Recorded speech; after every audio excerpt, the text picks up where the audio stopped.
Leer es un pasaje maravilloso que hace parte de una carta que el apóstol Pablo le escribe a la iglesia ubicada en la ciudad de Corinto en el siglo I. Es una carta relevante también para nosotros hoy, siglo XXI. Y básicamente lo que está sucediendo es que los hermanos de dicha iglesia ubicada en esta ciudad tenían un gran problema que también padecemos muchos de nosotros hoy, y es la falta de discernimiento. Al parecer, lo que está sucediendo aquí es que alrededor de la iglesia de Corinto, en dicha ciudad, hay bastantes congregaciones religiosas de cultos paganos, de corte pagano. Es decir, no adoran al Dios verdadero por medio de su Hijo Cristo, sino que tienen otros dioses.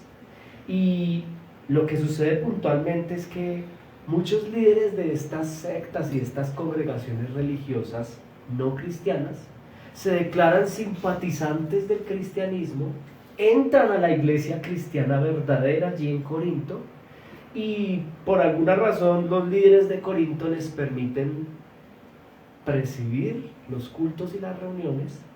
Y lo que está sucediendo es que en las congregaciones religiosas fuera de la iglesia cristiana se practicaban cultos a dioses paganos con manifestaciones sobrenaturales extrañas, lenguas desconocidas, bastante éxtasis, algunas situaciones muy desordenadas, y pues los cultos cristianos se empezaron a untar, por decirlo así, de adoración pagana.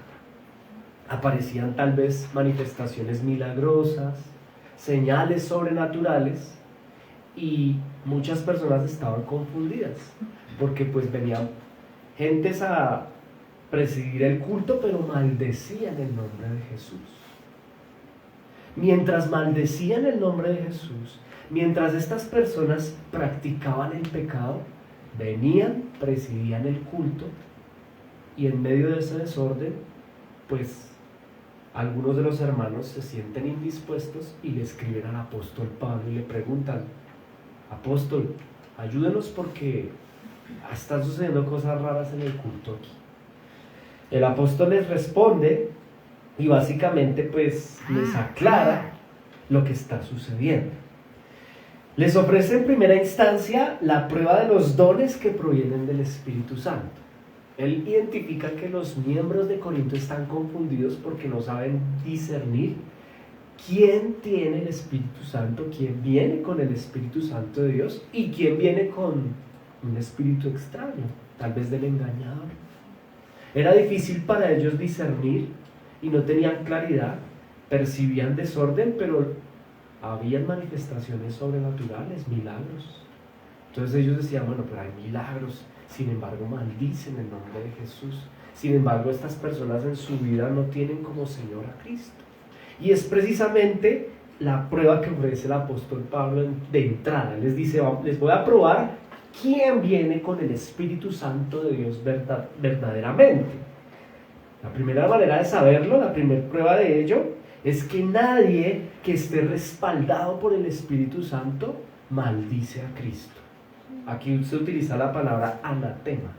Es decir, hermanos de Corinto y hermanos de Pradera, pueden haber milagros, lenguas, no, yo qué sé, hermanos, manifestaciones sobrenaturales, sanidades, pero si se está maldiciendo, o para nuestro contexto, sustituyendo el nombre de Jesucristo, allí no está el Espíritu Santo. Más bien hay otro tipo de espíritu ajeno al del Espíritu de Dios.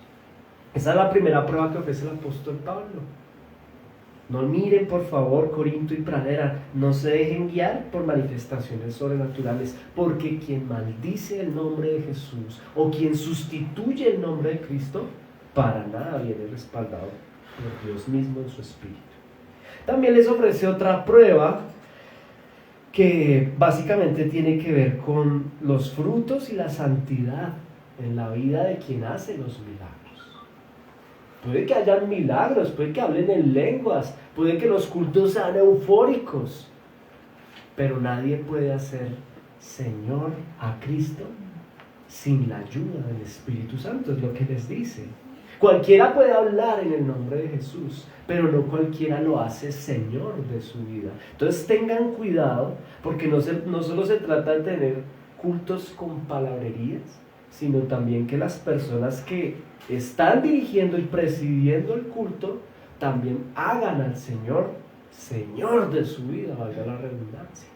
Es decir, nadie podría llegar a este nivel de hacer a Cristo Señor de nuestra vida si no es respaldado y ayudado por el Espíritu Santo.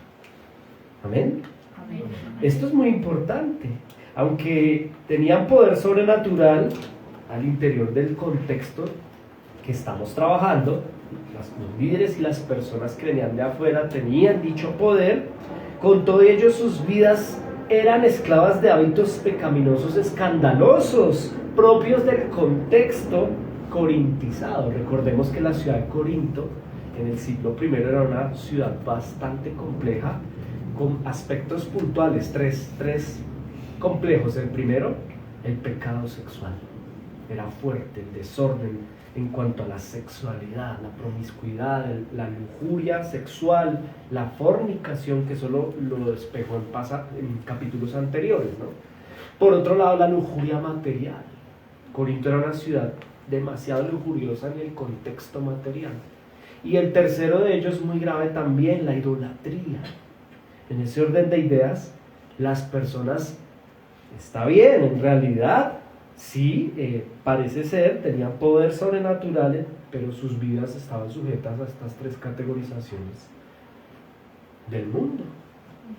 Entonces el apóstol les dice, ojo, puede que hagan milagros, pero por sus frutos los conoceré, dijo Jesús. Miren examinen quién y qué es lo que está sucediendo, quién preside y si ha hecho o no ha hecho Señor a Cristo en su vida. Ahora, en una segunda instancia, que es la que ya estamos trabajando, el apóstol Pablo entra a aclararles a los hermanos en Corinto y a nosotros quién es la fuente, cuál es el propósito y cuáles son los dones verdaderamente que vienen del Espíritu de Dios. Les dice que la fuente de los dones pues es precisamente el Espíritu Santo de Dios. Es el Espíritu mismo la fuente de los dones. Ahora, les habla acerca del propósito de los dones. ¿Cuál es el propósito de los dones del Espíritu Santo? Les dice que es básicamente guiar al rebaño a Cristo. Ese es el propósito de los dones. Guiar al rebaño solamente a Cristo, pero también les habla de otro gran propósito, que es la mutua edificación de la iglesia. Es decir, los dones del Espíritu Santo no son para ser eufóricos o son más bien, tienen un propósito: guiar a Jesucristo, que el rebaño mire a Cristo, conozca a Cristo, quien es el Salvador, el Hijo de Dios, el Mesías enviado. El Espíritu Santo da dones para que la iglesia los use en función de mirar al Señor Jesús y al mismo tiempo, hermanos, crecer, edificar. Él utiliza el término edificar haciendo una analogía a la construcción de un edificio. Y la iglesia se construye. ¿Y cómo se construye? Con unas herramientas llamadas los dones espirituales. Ahora, ¿cuáles son los dones? Es que el hermano tiene un don para brincar. No, eso no es un don del Espíritu. Pablo les aclara a los hermanos en Corinto y a nosotros y les cuenta que hay una categorización de 9 dones. Él presenta 9. Ya hemos visto 4, ¿cierto? Vimos, y los que no nos han acompañado, bueno, sería que revisen nuestro canal, Iglesia Bíblica Santa Gracia, en YouTube, porque hemos escudriñado 4 de ellos. El primero fue el don de la sabiduría, el segundo la palabra de ciencia, el tercero el don de la fe, y el cuarto que vimos hace 8 días fue el don de sanidad de enfermedades. Hoy continuaremos revisando de dicho listado más dones espirituales. En realidad vamos a aprender de uno en especial y pues este trae su aplicativo para nosotros hoy como iglesia contemporánea. Así que acompáñenme, hermanos, a escudriñar. Vamos a aprender acerca del don de los milagros. ¿Listo? Don de los milagros. Eso lo encontramos en el versículo, ya les confirmo, versículo 10. Mire lo que dice allí puntualmente, dice el Señor, por medio del apóstol Pablo, a otro Dios le da, a otra persona de la iglesia, ¿cierto? Otro cristiano, dentro de la iglesia local, el Señor le da el hacer milagros. ¿Sí lo nota? Allí está el don de hacer milagros. ¿Qué es el don de milagros? Vamos a entrar a escudriñar en este momento. ¿Qué es el don de los milagros? Definición exacta.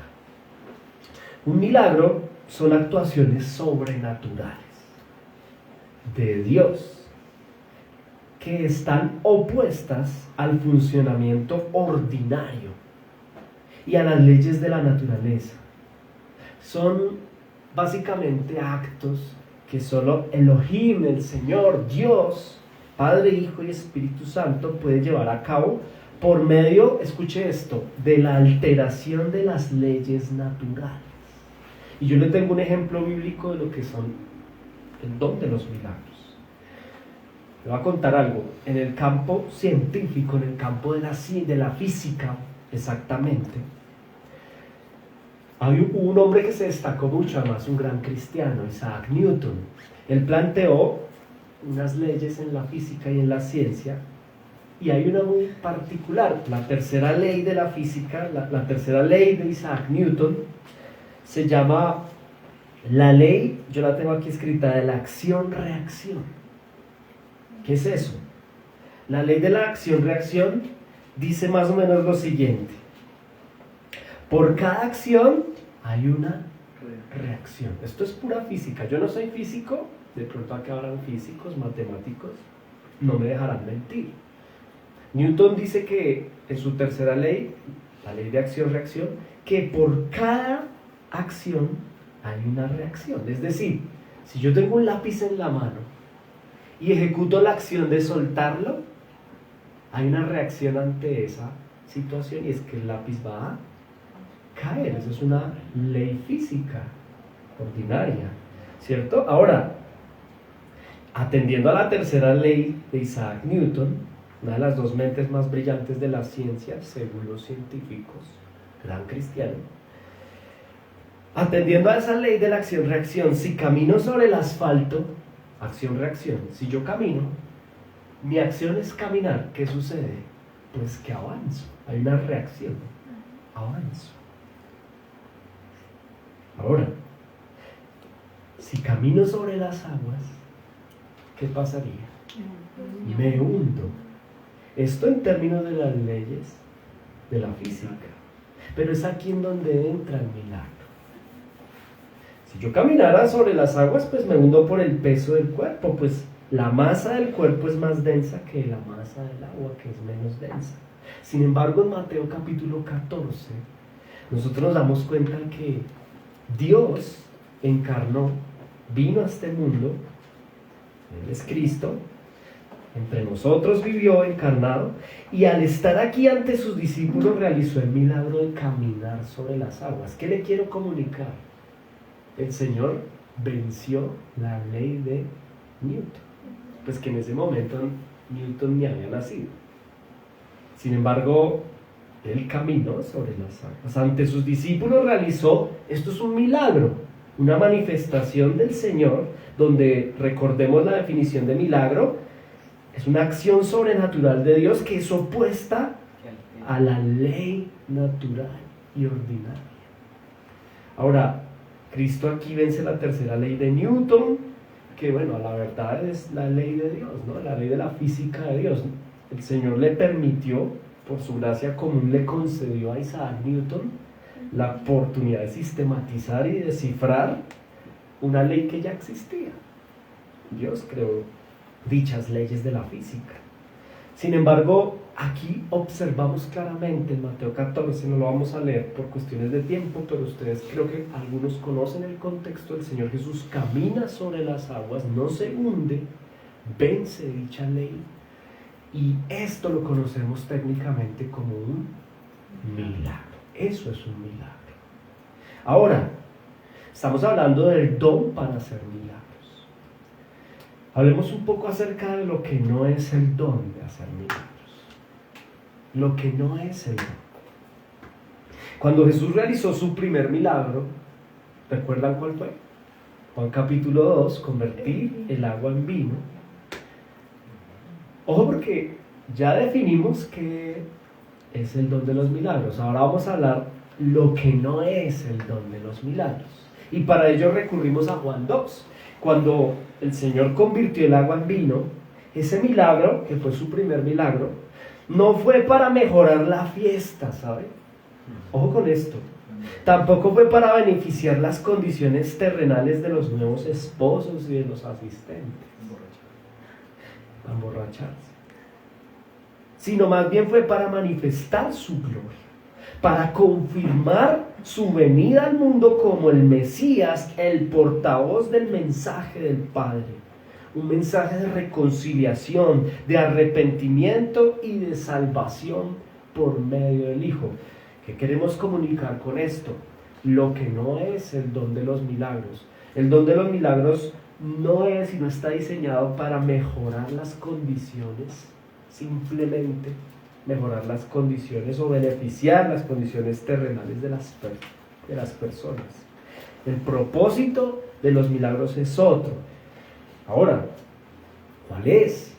El propósito es precisamente presentar a la persona de Cristo. El Señor quería presentarse en ese momento en Juan capítulo 2 como quien es Él, el Hijo de Dios, el Mesías, y también presentar su mensaje.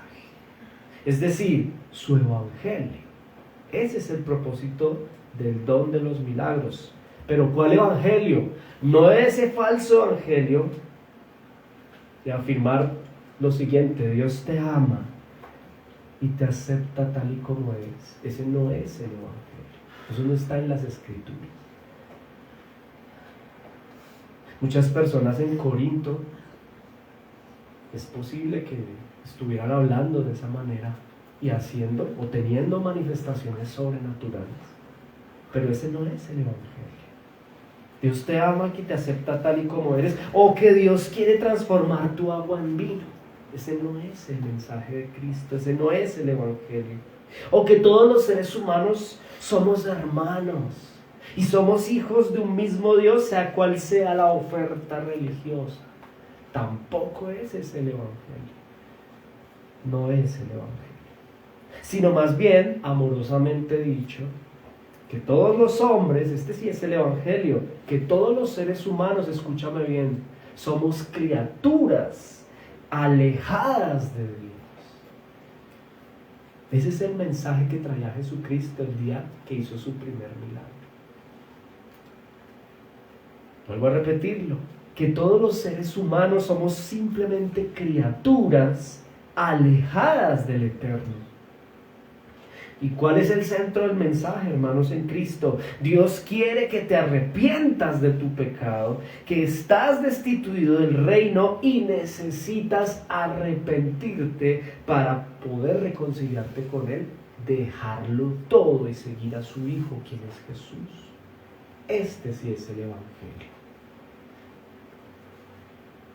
Mire, cuando Jesús hace en Juan capítulo 2 ese primer milagro, la gente era igual que la gente el día de hoy. Las personas creían que eran hijos de Dios. Las personas se creían nada más, no se creían solamente hijos de Dios, se creían consentidos por Dios. Los elegidos, las princesas y los príncipes de papá. Y viene Jesús, se presenta como el Salvador y les cuenta una gran verdad, además incómoda, respaldada por el don de hacer milagros. Es decir, ¿cuál es esa verdad? Somos criaturas que estamos enemistados con el Padre. Jesús dice, yo vengo a traer un mensaje, y es un mensaje de reconciliación. Reconcíliate con Dios. ¿Cuándo me peleé con Dios? Cuando decidiste hacer pecado, practicar el pecado. Y eso es desde que nacimos, hermanos. En ese orden de ideas, allí está el centro del mensaje. Es un mensaje de reconciliación por medio del Hijo, quien es Jesucristo. Arrepiéntanse de sus pecados, cambien su manera de vivir, déjenlo todo y síganme. Quien quiera seguir al Padre, venir al Padre, reconciliarse con el Padre, síganme a mí, míreme a mí, aprenda de mí. Y para sellar el mensaje, el Señor hacía un milagro. Tremendo. Ese es el propósito de los milagros. Respaldar la predicación del Evangelio, del verdadero Evangelio de Jesucristo. Permítame insistir que no es precisamente Dios te ama tal y como eres, o Dios quiere conceder los deseos de tu corazón. Mire, Jesús no quería conceder el deseo tan sencillamente de multiplicar, de convertir el agua en vino. Ese no era el propósito primario. El propósito primario era presentarse Él y presentar un mensaje importante, inaugurar su ministerio dicho día. Ahora, dicho lo anterior, mis estimados asistentes del día de hoy, Dios quiere que te arrepientas de tu pecado. Tal vez tú has venido hoy aquí por primera vez. ¿A dónde te invitaron? A un lugar en donde hay un mensaje, la continuidad de un mensaje. Y el mensaje es el siguiente, de parte de Cristo para el mundo. Esto nos incluye a quienes estamos aquí. Arrepiéntete de tu pecado. Tal vez has vivido engañado o engañada creyendo que por ser tú, así nomás ya Dios se debe a ti, cuando Dios no le debe nada a nadie. Nosotros le debemos a Dios. Y el hacer pecado nos ha separado del Padre. Pero hay una oportunidad de reconciliación y se llama Jesucristo. Aquí está el mensaje. Dios quiere que te arrepientas, que cada uno de nosotros nos arrepintamos, porque estamos destituidos del reino y necesitamos para ello mirar a Cristo, dejarlo todo. ¿Y qué significa dejarlo todo? Significa ese estilo mundano de vida que tú y yo llevamos sin el Señor, diciendo que estamos con Dios, pero ofendiendo al Señor con nuestra manera de vivir, practicando el pecado. Un estilo de vida mundano, pagano, lujurioso, pecaminoso, rebelde, egocéntrico. Hay que dejarlo todo. Cuando el Señor le decía a las personas, déjalo todo y sígueme, se refería a esto. A dejar de hacer pecado, a dejar ese estilo de vida pagano, idólatra, lujurioso, rebelde y egocéntrico para seguir a Cristo, el único camino de reconciliación al Padre. Y la clave aquí es que los milagros, hermanos, escuche esto, antecedían o estaban acompañados del genuino evangelio. Esto es lo que le preocupa al apóstol Pablo, que hay milagros, pero no hay evangelio. Entonces aquí no está el Espíritu Santo de Dios. Cuando hay evangelio, hay una posibilidad de que haya milagros. Y cuando hay milagros, si está el Espíritu Santo de Dios presente, debe haber evangelio. Porque el evangelio, o mejor, el milagro ratifica o confirma un mensaje de parte de Dios para el mundo, el mensaje de Jesucristo, de arrepentimiento y reconciliación. El mundo necesita escuchar esto, hermanos. En este momento, son las 11:34 aquí en Colombia. Hoy, 9 de octubre, se celebran muchos cultos en el mundo. La pregunta es cuántos de ellos son cultos donde el mensaje de Jesucristo es el centro de dichas celebraciones. Tal vez no lo es. Y tal vez hay manifestaciones sobrenaturales, milagros por todos lados, pero el mensaje de la cruz no está siendo expuesto. ¿Cuál mensaje? Voy a ser insistente, hermanos. Un mensaje que invita al arrepentimiento y a la reconciliación con Dios. Dios, el Padre, el único Dios verdadero, el que creó el universo con su palabra, está enemistado con el mundo, pero se quiere reconciliar con el mundo. Por eso envió a su Hijo, para que todo aquel que crea en el Hijo y siga al Hijo y escuche al Hijo y ame al Hijo, automáticamente se reconcilie con Dios. Esto es una obra de gracia. Allí está el mensaje. Y es posible, hermanos, en el contexto del siglo I era muy común que detrás de dicho mensaje de Cristo mismo, hubiesen milagros. Hubiesen milagros. Ahora, el Dios eterno le concedió el don de hacer milagros no solamente a su Hijo Cristo, sino que también se lo concedió a la iglesia fundacional. ¿Cómo así? A los apóstoles y a algunos que eran cercanos a los apóstoles. ¿Para qué le concedió Dios en ese momento? Estamos hablando del año cero, tal vez siglo primero. Le concede Dios no solamente a su Hijo Cristo, que es Dios también, uno con el Padre, sino que se lo concede a los apóstoles y a la iglesia fundacional para que acompañaran estos mensajes, estos milagros, el mensaje que recibieron de Cristo. Es decir, dichas señales acompañaban a la palabra de Dios mientras en ese momento vivencial, año cero, se estaba revelando y redactando el mensaje que escucharon del Hijo de Dios, quien es Cristo. Es decir, yo he puesto este ejemplo, lo voy a volver a poner hoy. El ejemplo de la cámara análoga en el cuarto oscuro. Hace muchos años la tecnología era un poco distinta y las cámaras fotográficas, usted tomaba la foto, pero usted no veía la foto, porque eran un rollo. Y tocaba entrar a un cuarto oscuro y con los químicos adecuados en agua, usted sumergía la imagen y se revelaba la misma imagen. Este ejemplo apuntando a que en el año cero, en el momento en el cual estamos aquí, hoy en el contexto, la misma venida de Cristo, es el momento de la revelación. Es como Cristo siempre estuvo, pero en este momento histórico, cuando Él viene al mundo, se revela, se presenta la imagen del Salvador, que estuvo allí, pero ahora se ve con claridad la imagen del Hijo, quien es Cristo. Mientras se está revelando la imagen del Hijo, que es Cristo, vino a la tierra, el Señor en su gracia le concede a los apóstoles, que son portavoces del Evangelio y del mensaje, la posibilidad también de hacer milagros. Esto sucedió en este contexto. Ahora, hermanos, como Reforma nosotros entendemos que ya habiéndose revelado la imagen del Hijo y al mismo tiempo posterior a su muerte en la cruz, habiéndose redactado en manos y por la tinta de los apóstoles y profetas en el pergamino de los mismos, escrito y sellado el canon de la revelación bíblica llamado la Biblia, cesó consigo el momento también de, ojo, escúcheme lo que voy a decir, cesó con ello la posibilidad de que exista el don de los milagros en la sombra, en las manos o en la posibilidad humana de ejecutar milagros.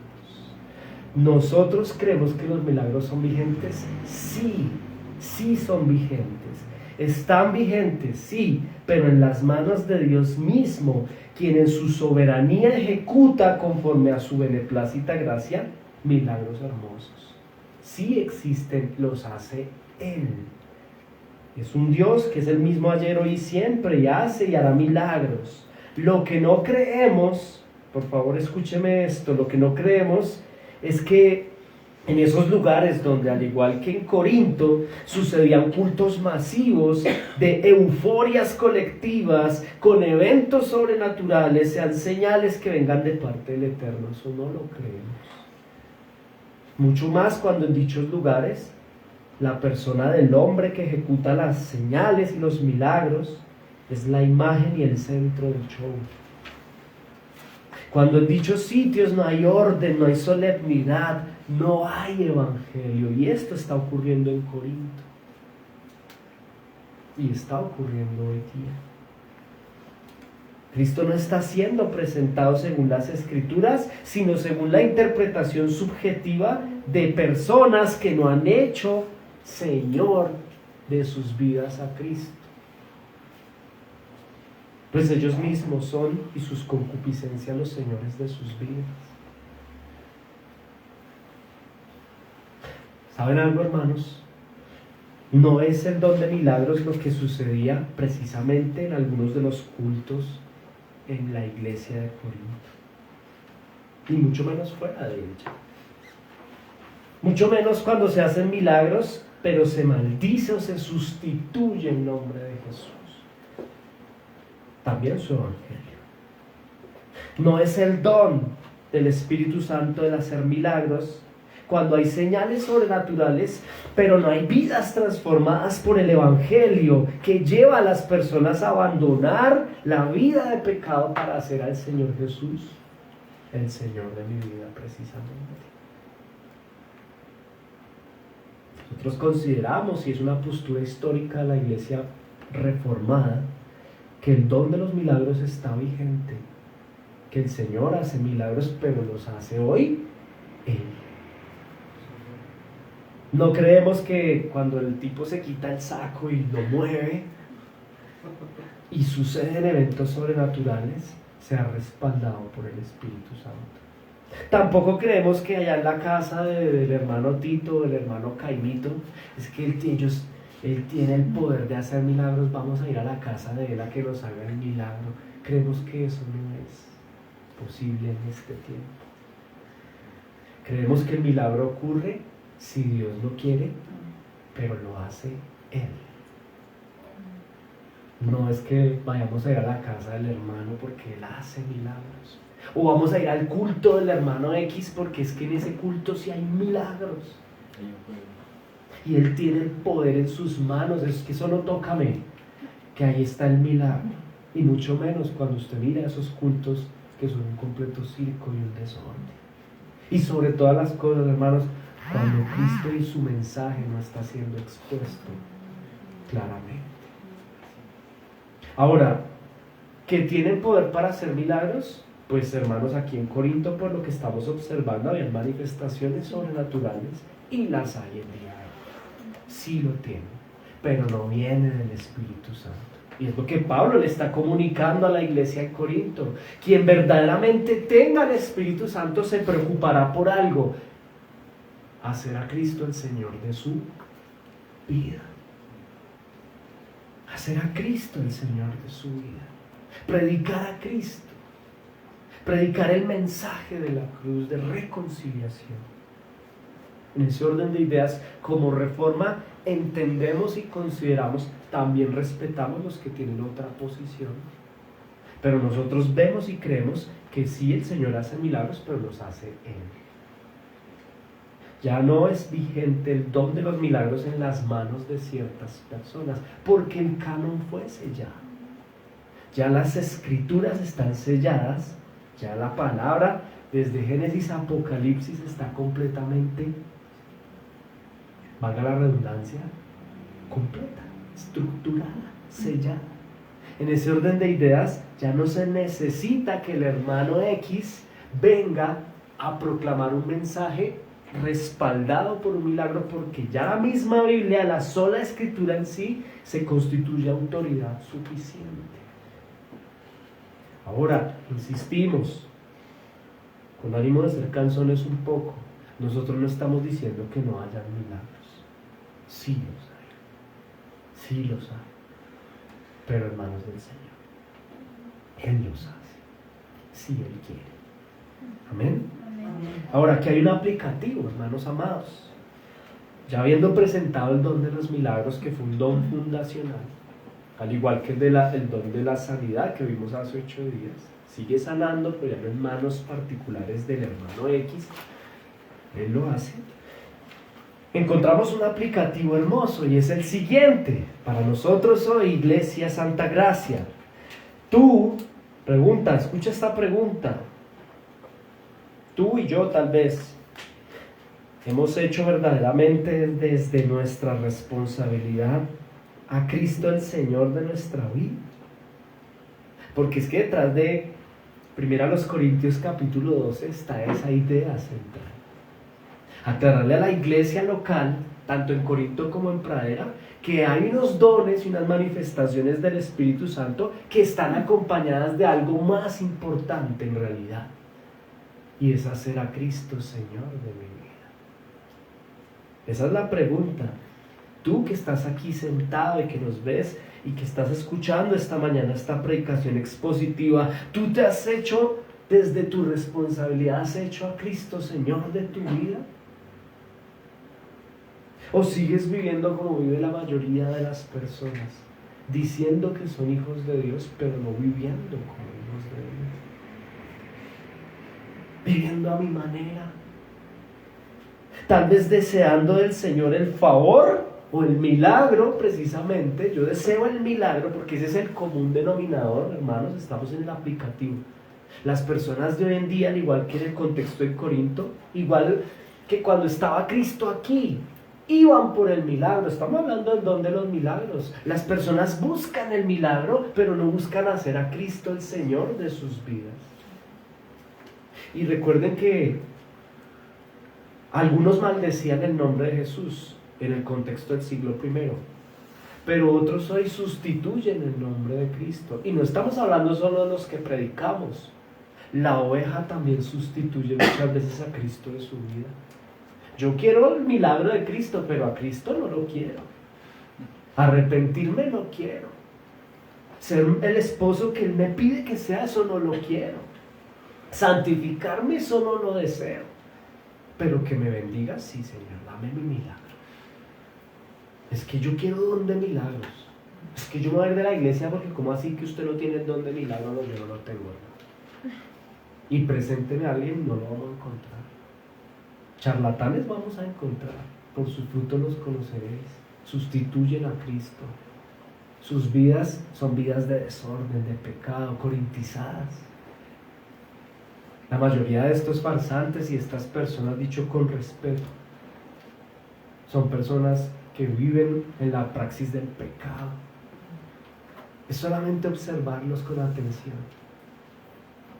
Ellos no tienen el don del Espíritu Santo. El Señor quiere hacer milagros. El mayor milagro es tu reconciliación con el Padre por medio del Hijo, ¿sabes? Esto es un hermoso milagro. Ay, pero ¿cómo así? Yo quiero otro milagro. Hermano, hay una praxis para esto, pero no me quiero adelantar. Amados hermanos y respetados invitados, Jesús dijo lo siguiente. Mira la pantalla, por favor. Mire lo que dijo Jesús. Esto es bello. Palabras de Cristo. La generación mala y adúltera demanda de Dios milagros. Es una señal. O sea que lo que usted me está diciendo, que yo estoy enemistado con el Padre y eso, pues denme una señal para creerle. Y mire lo que les dice el Señor: no les voy a dar nada, ni milagro ni nada, no les doy señal. No les serán dados sus milagros. Jesús sabía que existe un falso tipo de fe, una fe muerta, el cual se basa en la curiosidad solamente, pero es engañosa. Es una fe, entre comillas, pero es muerta porque está basada en el deseo por obtener de Dios beneficios terrenales, pero no más. Hasta ahí. No hay en las multitudes verdadero amor por el Señor, por el Salvador. La pregunta es: ¿será que yo hago parte de dichas multitudes y no me he dado cuenta? Yo no sé si usted vio una película que se llamó El Sexto Sentido. ¿Alguna vez la vieron? La historia de un niño, un actorzazo. Un niño que es un actor ya de estar adulto, que supuestamente es, ¿cómo se llama eso? Sí. Y hay un señor que se murió, pero él no sabe que está muerto. No, tiene que ver la película, si no, no la va a entender. Hay un tipo que se murió y camina como una alma en pena. Es pura ficción. Y el único que lo ve es ese niño. El niño tiene un sexto sentido y el niño puede ver. Y el tipo que se murió es un psicólogo. Y él cree que está ayudando al niño porque el niño tiene problemas, porque ve gente muerta. Y dice: veo gente muerta. Y el psicólogo está muerto, él no sabe, y él cree que está ayudando al niño, y en realidad el niño termina ayudando al tipo. Le hice el spoiler, ¿verdad? Y al final de la película, el tipo se da cuenta que estaba muerto. 2 horas y media dura la película, una vida entera el tipo no sabe que estaba muerto. ¿Por qué le pongo este ejemplo? Porque así sucede en la actualidad. Las personas están muertas y no lo saben. Y creen que tienen una relación con Dios cuando no la tienen. Y están exigiendo y demandando a la generación adúltera, además. ¿Por qué adúltera? ¿Qué es el adulterio? Este es un tipo de adulterio espiritual. Le puso los cachos al Señor con el pecado, con el mundo, hay idolatría, hay otros dioses. Pero si le demandan al Señor, señal, ya no más milagros, no más. Tienen al Hijo de Dios, tienen la palabra sellada, el canon está sellado, allí está. Está el Evangelio, ¿para qué más? ¿Para qué más? Ahora, de hecho, esto lo dice el evangelista Mateo, pero mire, Juan lo dice de una manera hermosa. Juan 2:24, Jesús mismo no se fiaba de ellos. ¿De quiénes? De la generación que manda señales y milagros, porque conocía a todos. ¿No es que Él es Dios? Es omnisciente. Y no tenía necesidad de que nadie le dijese testimonio del hombre, pues Él sabía lo que había en el corazón de las personas. Un deseo por milagros, pero no un deseo por arrepentirse del pecado. ¿A qué vienes a la iglesia hoy? Porque estás pasando una necesidad y quieres que Dios te dé una señal. No la vas a recibir. Uy, ¿cómo así? Yo pensé que yo venía aquí a que me dijera otra cosa. Pues hermano, permítame decepcionarlo, pero el Señor habla claramente. Esto es tremendo. Miren, el amor de Dios es hermoso y Él es consciente de que tú tienes problemas, y yo los tengo, de que padecemos necesidades terrenales. Pero ¿sabe algo, mi amada hermano? Hay un mayor problema que tenemos y padecemos, y el antídoto es Cristo. Necesitamos reconciliarnos con Dios. Ese es el mayor de nuestros problemas y el mayor de nuestros milagros. Tener la posibilidad de reconciliarnos con el Padre por medio del Hijo.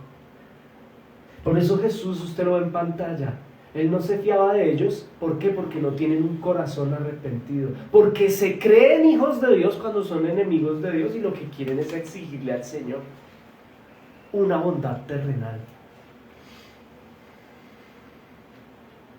sin querer arrepentirse, sin tener la convicción de cambiar, aferrados al pecado. Eso es lo que había en el corazón de los hombres. También en Corinto y hoy en día hay personas que se llaman creyentes porque ponen sus expectativas tan solo en recibir del Señor el milagro, pero no desean poner en práctica el mensaje completo del Mesías Salvador. Déjalo todo y sígueme. Ese es parte del mensaje. Déjalo todo y sígueme. Mire lo que dice Marcos, estamos muy evangélicos, ¿no? Marcos 10:29, respondió Jesús y dijo: de cierto, os digo, que no hay ninguno que haya dejado casa. Déjalo todo, hermanos, miren. No hay ninguno que haya dejado casa, hermanos, hermanas, padre, madre, o mujer, o hijos, o tierras. Hay terratenientes por aquí. Por causa de mí y del Evangelio, que no reciba 100 veces más ahora en este tiempo. Dejar aquí no es literal, ¿sabe? Esto no es una invitación. Si usted lo mira literal, entonces usted ya no vuelve a llamar a su mamá, porque usted ahora es cristiano y su papá no, o su mamá no. No es literal, hermanos. Dejarlo tiene que ver con lo siguiente. Permítame ser aplicativo aquí. Dejar no es literal, no es irme de la casa o dejar de hablarle a mi familia porque soy creyente. Es dejar culturalmente lo aprendido en Egipto. A eso se refiere con dejar lo que culturalmente es pecado, y en esa cultura me levanté en mi contexto de hogar. Dios no quiere que tú abandones a tus padres, hermanos o hijos. Él quiere que abandones culturalmente el pecado que se forjó en nuestro nicho familiar. A eso se refiere, y el Señor nos llama a ello, hermanos amados. Más allá del milagro, es poner en práctica un proceso hermoso llamado santificación. ¿Sabe algo? Mire, 430 años duraron nuestros hermanos mayores en Egipto, el pueblo de Israel. 430 años duraron esclavizados en Egipto. Yo no sé cuántas generaciones son eso. 430 años son suficiente tiempo para aprender mañas, hábitos pecaminosos que ofendían al Señor. ¿Saben cuánto se demoró Dios en sacarlos de Egipto? De un promedio de 40 minutos a 4 horas. El Señor fue rápido. Pero ellos ya estando en libertad, como pueblo, nos sacaron de su corazón a Egipto. Y ese es el punto. Hablando del don de los milagros. En la ciudad de Corinto, incluso en la iglesia de Corinto, ellos permitieron la entrada a ese tipo de manifestaciones, distraídos con una cantidad de situaciones, pero todavía amando Egipto, esclavos del pecado. El Señor en su gracia nos saca de Egipto, pero desde nuestra responsabilidad hay que sacar a Egipto de nuestro corazón. No se trata de dejar la familia. Mire, ¿de qué le sirve a usted y a mí dejar de hablarle a la familia si yo no he dejado Egipto de mi corazón? ¿De qué me sirve salir de mi contexto de hogar? Ya no les hablo porque yo soy cristiano y usted no. Si yo en mi corazón todavía amo Egipto.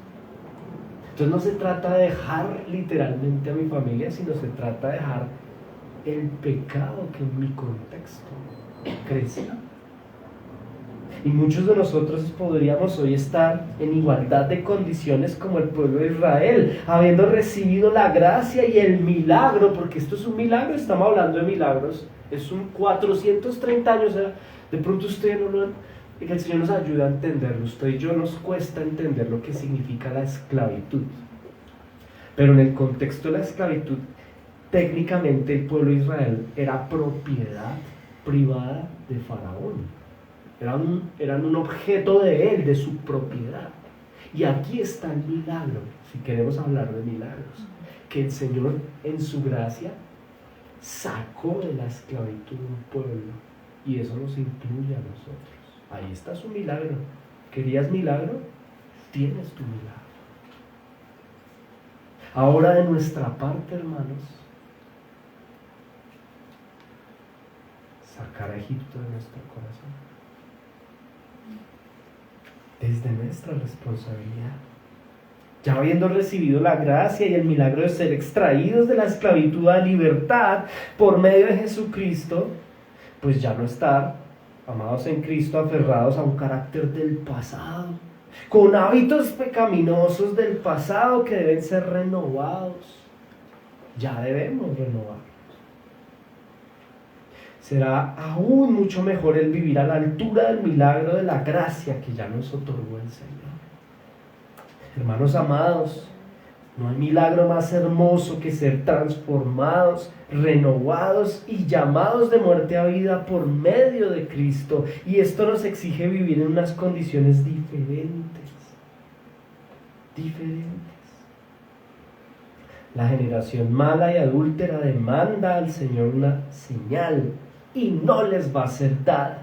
Pero la generación que ha recibido verdaderamente la gracia ya no le demanda al Señor milagros, sino se demanda a sí misma obediencia, santidad, mortificación del pecado. Y esto sí nos será por medio de la palabra de Dios y el Espíritu Santo. En términos de la ciencia, y aquí viene un poco también dentro del aplicativo, al momento de la concepción se denomina como un milagro en términos científicos. ¿Cómo así? Es decir, cuando un ser humano ahora existe por una serie de circunstancias que a los ojos de los científicos es milagrosa. Yo les colocaba la imagen presentando la predicación. Esto es el momento de la concepción. La fecundación, en términos científicos, es el milagro de la vida. Ellos le han denominado así, el milagro de la vida.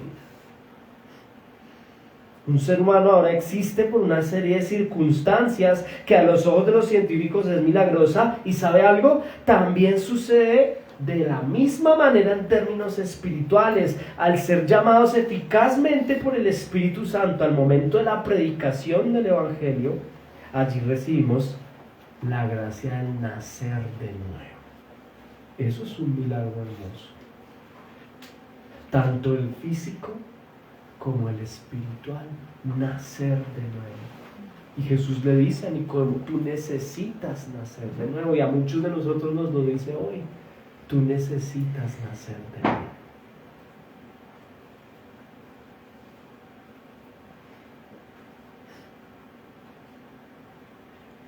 Antes de la concepción, el espermatozoide corre la carrera entre millones por fecundar el óvulo.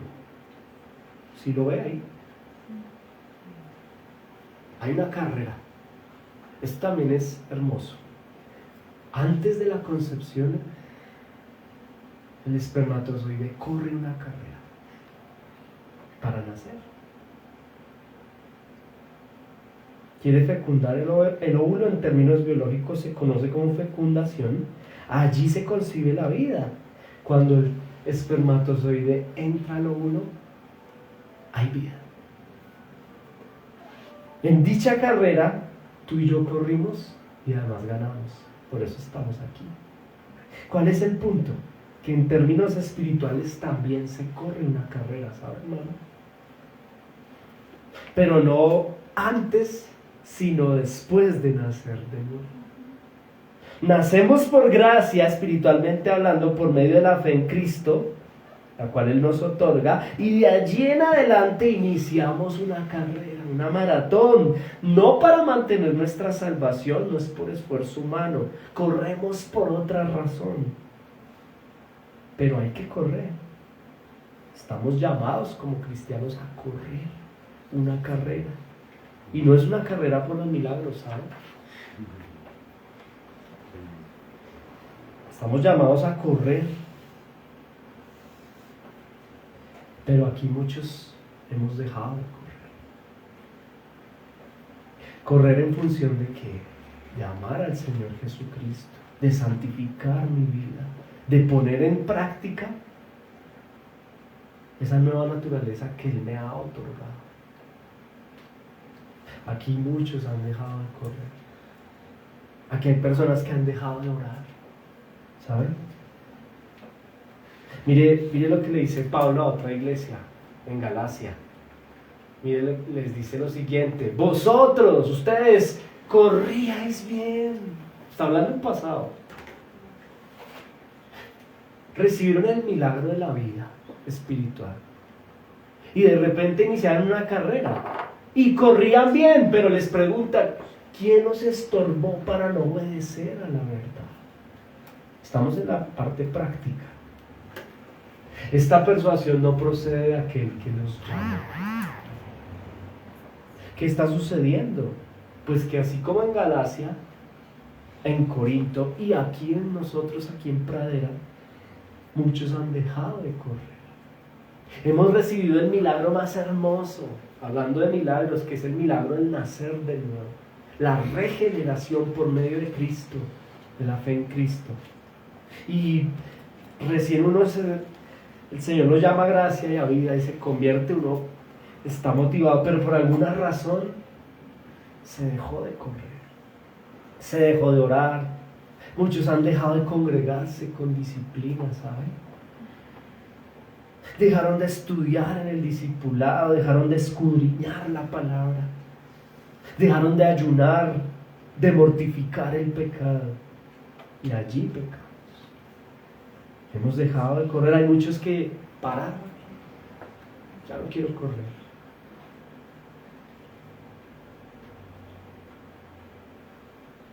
El que llama eficazmente, aquí nos habla, esta persuasión no procede de aquel que os llama. ¿A qué llamamiento se refiere? Al llamamiento eficaz del Espíritu Santo. Y precisamente se deja de correr por un estorbo que puede ser muchas veces, escuche esto, el anhelar señales y milagros y no recibirlos. Repito esta idea. Así como con el don de la sanidad, cuando oramos por sanidad, muchas veces el Señor nos otorga la sanidad, pero a veces Él no quiere sanar. Y eso es bíblico, ya lo aprendí. Lo mismo sucede con los milagros. Tal vez tú y yo necesitamos un milagro. Y tú lo has pedido y no lo has recibido. Pues el Señor a veces otorga el milagro, pero a veces no lo otorga. Y eso es hermoso. Lo que pasa es que muchos han dejado de correr porque no han visto el milagro. O porque entonces como el Señor no me sanó o no me sana, pues entonces ya no voy a la iglesia, hermanos. Ya no quiero correr.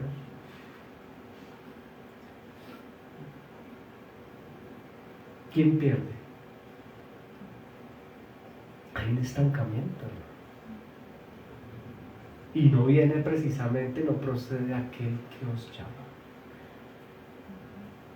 El punto es que muchas veces al no ser sanados o al no recibir el milagro que necesitamos, hablando verdaderamente de milagros, esto nos lleva a perder la motivación por correr la carrera. Y es allí donde debemos evaluar. Pues correr, ¿saben qué significa correr esta carrera? Hacer a Cristo el Señor de mi vida. El que corre la carrera con diligencia, el que se congrega, el que ora, el que tiene disciplina, el que escudriña la palabra, el que se escribe al discipulado, persevera, el que viene a la iglesia, está haciendo a Cristo el Señor de su vida.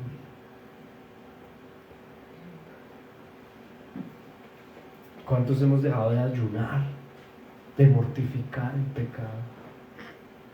Estamos fallando, muchos estamos en una carrera detenida. Veía yo hace un poco estos juegos tremendos donde hay atletismo y veía yo la foto de un atleta africano que ganó porque venía empatado con otro compañero y al llegar a la línea el tipo se tiró. Eso sí se volvió una nada, pero y usted mira la foto y es impresionante, venía empatado y el hombre se botó, se desplayó allá, le digo yo gano. Y después lo entrevistaban y él decía que él le dedicaba ese premio a su mamá que lo estaba mirando. Su mamá estaba viéndolo y él pensando en su mamá hizo eso. Bueno, tenía una gran motivación. Hermanos, de igual manera deberíamos correr nosotros, siendo Cristo nuestra mayor motivación. Yo quiero correr. Y esa es la invitación, hermanos, a que, hablando un poco del don del milagro, bueno, el mayor milagro ya está hecho de parte de Dios. Ahora está en nuestra responsabilidad vivir a la altura de dicho milagro. La santidad, la obediencia, el esfuerzo por imitar y seguir a amar a Cristo por encima de todo y de todos. Y esto te incluye a ti mismo, ¿sabes? No corremos solos. El Espíritu Santo nos ayuda. Pero sí es un llamado hermoso de parte del Señor, tanto a Corinto como a Pradera, que Él nos ayude a correr esta carrera dignamente. Más allá de anhelar milagros, que sepamos valorar el milagro que ya nos otorga. Y si por alguna circunstancia tú eres consciente de que necesitas reconciliarte con Dios por medio de su Hijo Cristo, esta es la oportunidad.